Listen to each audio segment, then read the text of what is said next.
Bapak Ibu jemaat yang dikasihi Tuhan kita Yesus Kristus, dimanapun berada. Kembali lagi dalam renungan harian dan doa pada hari ini bersama saya Pendeta Fitriana.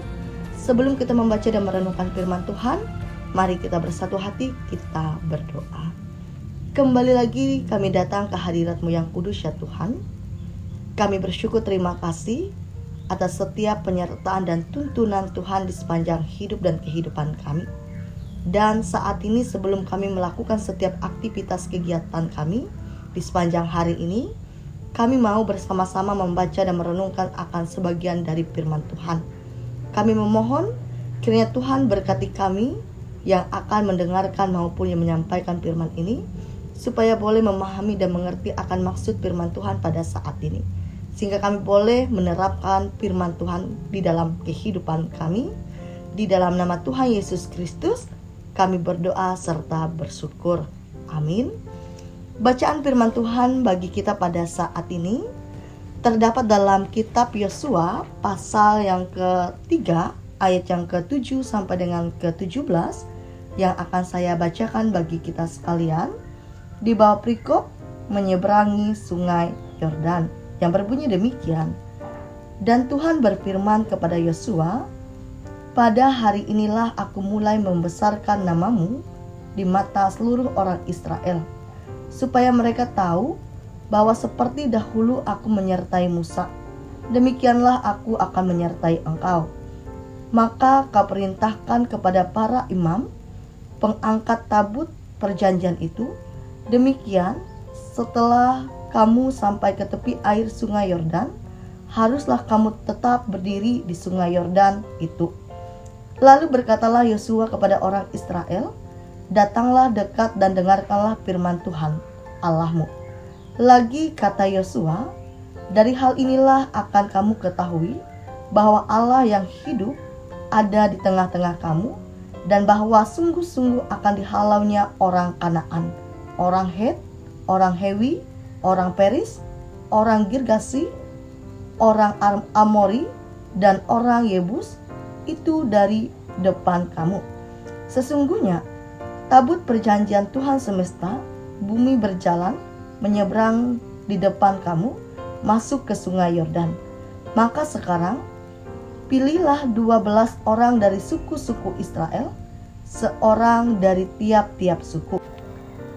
Segera sesudah kaki para imam pengangkat tabut Tuhan semesta bumi berhenti di dalam air sungai Yordan, maka air sungai Yordan itu akan terputus.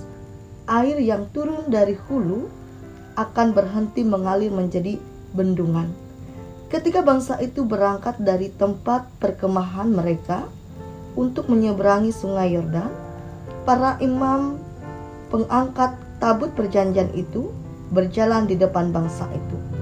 Segera sesudah para pengangkat tabut itu sampai ke sungai Yordan, dan para imam pengangkat tabut itu mencelupkan kakinya ke dalam air di tepi sungai itu. Sungai Yordan itu sebab sampai meluap sepanjang tepinya selama musim menuai. Maka berhentilah air itu mengalir. Air yang turun dari hulu melonjak menjadi bendungan jauh sekali di dekat Adam, kota yang terletak di sebelah Sartan. Sedang air yang turun ke laut Araba itu, yakni laut asin, terputus sama sekali. Lalu menyeberanglah bangsa itu di tentangan Yeriko. Tetapi para imam pengangkat tabut perjanjian Tuhan itu tetap berdiri di tanah yang kering di tengah-tengah sungai Yordan, sedang seluruh bangsa Israel menyeberangi di tanah yang kering sampai seluruh bangsa itu selesai menyeberangi sungai Yordan. Sedemikian pembacaan Alkitab. Yang berbahagia ialah kita yang bersama-sama membaca, merenungkan, serta melakukannya dalam kehidupan kita hari lepas hari. Amin. Shalom Bapak Ibu, jemaat yang dikasihi Tuhan kita Yesus Kristus. Seseorang yang menempuh perjalanan panjang tentu merindukan perhentian, tempat ia dapat beristirahat dengan tentram. Seperti Israel merindukan perhentian dari perjalanan panjang menuju tanah perjanjian, demikianlah mereka yang berjuang dalam iman merindukan perhentian. tanah perjanjian memberi gambaran perhentian yang indah akhir dari pengembaraan panjang dan melelahkan. Namun, untuk tiba di sana diperlukan iman yang besar. Ketika bangsa Israel memasuki tanah Kanaan dengan menyeberangi sungai Yordan, mereka harus meneguhkan hati untuk berjuang melawan pasukan perang dan kota berkubu tanpa ada kemungkinan untuk mundur. Tabut perjanjian yang diangkat para imam mendahului iring-iringan umat menjadi penanda bahwa Allah terus menyertai mereka. Jadi pertolongan Allah kepada umat Israel di sungai Yordan mengingatkan mereka kepada peristiwa pertolongan Allah kepada mereka di Laut Teberau. Air sungai Yordan berhenti mengalir sehingga umat Israel bisa menyeberang. Melalui tanah yang kering di tengah sungai Yordan, mereka menyeberang ke tanah perjanjian. Namun, untuk mendapat pertolongan Tuhan itu, mereka semua harus melakukan apa yang diperintahkan Allah kepada mereka. Baik itu Yosua, para imam pengangkat tabut perjanjian, para kepala suku Israel maupun seluruh umat Israel melakukan perintah Allah dengan kesungguhan. Mereka semua berjalan dengan belakang tabut perjanjian yang di dalamnya terdapat 10 perintah Allah, roti mana, dan tongkat Harun yang bertunas. Perbuatan itu menandakan bahwa mereka mengikuti dan mentaati hukum perintah Allah. Dengan rendah hati, mereka tunduk kepada kuasa Allah. Jadi Tuhan Allah memilih Yosua untuk memimpin umat Israel menyeberangi sungai Yordan sampai proses perebutan tanah perjanjian. Yosua berhasil. Umat Israel masuk ke tanah Kanaan. Kunci keberhasilan Yosua adalah ketaatan kepada Allah, kekudusan hidup, dan totalitas penyerahan diri. Demikian pula umat Israel. Mereka memiliki keyakinan iman akan penyertaan dan kehadiran Allah dalam semua proses yang harus mereka tempuh. Terlebih di tengah krisis iman, seperti pengambaraan di padang gurun yang seringkali membuat mereka gagal menjadi umat yang taat dan setia. Seperti perjalanan Israel menuju tanah perjanjian, kehidupan kita di dunia ini adalah perjalanan hidup yang panjang menuju perhentian, yakni kehidupan sejati yang tak lagi mengenal duka dan air mata. Namun, perjalanan kita menuju ke sana adalah perjalanan yang penuh perjuangan, karena kita harus berhadapan dengan ujian dan pencobaan yang sering membuat kita gagal untuk taat dan setia. Jadi Bapak Ibu, kekudusan hidup dan iman teguh adalah kunci bagi kita menempuh perjalanan hidup serta menyadari dan meyakini penyertaan Tuhan terus-menerus menopang dalam setiap proses kehidupan kita. Tuntunannya menjadi kompas yang memungkinkan kita mengerti ke arah mana kita harus melangkah. Kehadiran Tuhan yang nyata dalam setiap peristiwa hidup kita menjadi sumber pengharapan bagi kita untuk terus berjalan melewati kesulitan hidup. Meskipun perjalanan terasa berat, kita tahu akhirnya adalah perhentian yang dirindukan oleh mereka yang telah menuntaskan perjuangan imannya di dunia. Oleh sebab itu, teruslah melangkah meskipun perjalanan hidup terasa berat, karena setiap langkah yang kita tempuh menghantarkan pada perhentian kekal yang meneduhkan kehidupan dan hati kita. Kiranya Tuhan menolong kita melalui firman ini. Amin untuk firman Tuhan. Mari kita bersatu hati, kita menaikkan doa syafaat kita berdoa. Bapa di dalam nama Tuhan Yesus Kristus, terima kasih untuk firman-Mu yang sudah kami dengarkan bersama. Kami percaya firman-Mu lah mengajarkan kami untuk menjadi pribadi yang kuat, teguh, dan setia dalam menghadapi setiap proses kehidupan di dunia yang fana ini.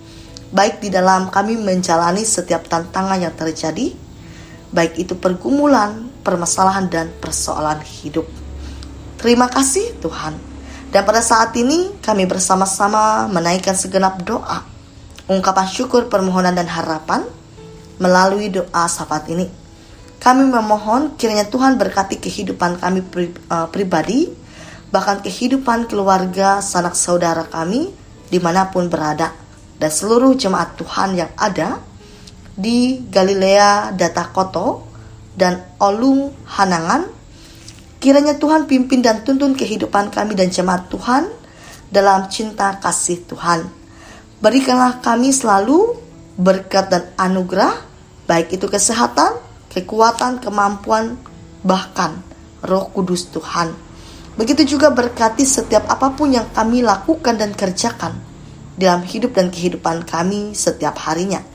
Baik itu tugas dan tanggung jawab kami di tengah-tengah masyarakat, jemaat maupun keluarga kami pribadi. Sehingga kami mampu menjadi saksi berkat serta teladan iman yang baik bagi semua orang, terutama untuk keluarga dan anak-anak kami. Tuhan sertai setiap usaha, pekerjaan yang kami lakukan, tekunkan, kembangkan. Bahkan berkati apapun yang menjadi setiap rencana dan harapan ke depannya, sehingga boleh berjalan menurut rencana dan kehendak kami, terlebih-lebih kehendak Tuhan.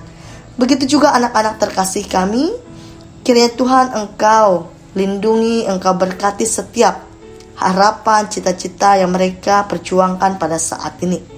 Jauhkanlah mereka dari hal-hal yang tidak diinginkan, jauhkanlah mereka dari pergaulan-pergaulan yang bebas, yang dapat menjerumuskan kehidupan dan masa depan mereka. Kami juga berdoa bagi jemaat Tuhan yang pada saat ini dalam keadaan sakit, baik yang pada saat ini dirawat di rumah sakit maupun di rumah. Kami memohon lawatan dan Roh Kudus Tuhan yang memimpin dan melingkupi hidup mereka pribadi.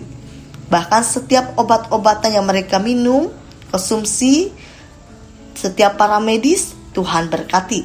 Sehingga melalui itu semua mereka memperoleh kesembuhan dan pemulihan yang berasal dari Tuhan. Terima kasih Tuhan Yesus. Berkati orang tua kami yang pada saat ini dalam lanjut usia, sehingga masa tua mereka penuh sukacita, kebahagiaan, dan damai sejahtera. Begitu juga janda duda, anak yatim piatu, senantiasa diberkati Tuhan. Kami juga berdoa bagi hamba-hamba Tuhan, baik di kawasan resort GKE Puruk Cahu, baik itu penatua, diakon, pendeta, pikaris, bahkan siapapun yang terlibat dalam pelayanan Tuhan pada saat ini. Tuhan yang senantiasa berikan kesehatan, kekuatan, kemampuan, bahkan hikmat kebijaksanaan, sehingga kami mampu selalu menjadi perpanjangan tangan Tuhan untuk mengabarkan Injil Tuhan di tengah-tengah dunia ini, sehingga nama Tuhan semakin dipermuliakan. Kami serahkan juga bangsa negara kami hanya dalam tangan kasih Tuhan, bahkan pemimpin-pemimpin kami dari pusat, daerah hingga daerah terpencil, terkhususnya seluruh pemimpin-pemimpin di kawasan Murung Raya, sehingga mereka mampu memimpin masyarakat penuh hikmat, bijaksana, penuh tanggung jawab dalam diri mereka, apapun yang mereka lakukan dan kerjakan, bahkan apapun setiap program dan rencana ke depan, sehingga boleh terlaksana dengan baik dan lancar, seturut dengan kehendak kami, terlebih-lebih kehendak Tuhan. Terima kasih Tuhan Yesus. Inilah doa kami, inilah permohonan dan harapan kami. Kami alaskan di dalam nama Tuhan Yesus Kristus yang telah mengajarkan kami berdoa, yang kami ucapkan demikian. Bapa kami yang ada di sorga, dikuduskanlah namamu, datanglah kerajaanmu, jadilah kehendakmu di bumi seperti di sorga.